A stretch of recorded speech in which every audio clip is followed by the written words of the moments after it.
મોમોઝ સાથે ખાવામાં આવતી સ્પેશિયલ તીખી રેડ ચટણી આજે આપણે ઘરે બનાવી છે. ચાલો એ ટેસ્ટી રેસીપી તમારી સાથે પણ શેર કરું. આ રેસીપી તમને ગમે તો લાઈક કરજો, શેર કરજો અને સબસ્ક્રાઈબ કરવાનું તો ભૂલતા જ નહીં. તો ચાલો એ રેસીપી તમારી સાથે શેર કરું. આજે આપણે મોમોઝ માટે સ્પેશિયલ લાલ તીખી ચટણી બનાવવાની છે.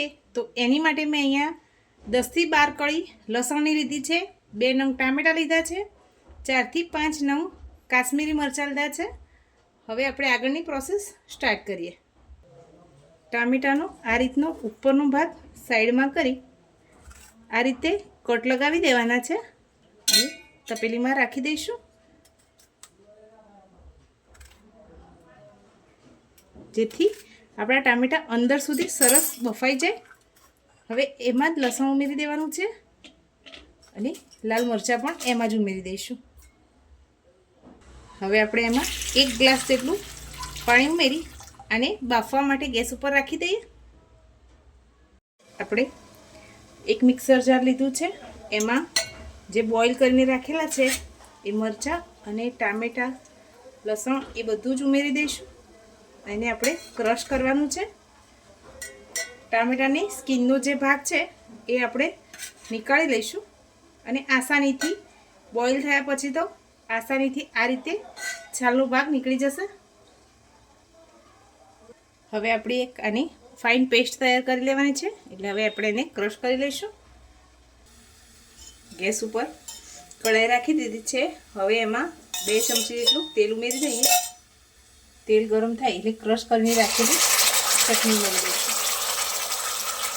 ગેસની ફ્લેમ એકદમ સ્લો કરી દઈશું. હવે એમાં અડધી ચમચી જેટલું વિનેગરનો યુઝ કરીશું. આપણે 1 ચમચી જેટલો સોયા સોસ ઉમેરીશું. હવે બધું સરસ મિક્સ કરી લઈએ. સ્વાદ પ્રમાણે મીઠું ઉમેરીશું. હવે બધું સરસ મિક્સ કરી થોડી વાર માટે સરસ કૂક થવા દઈએ.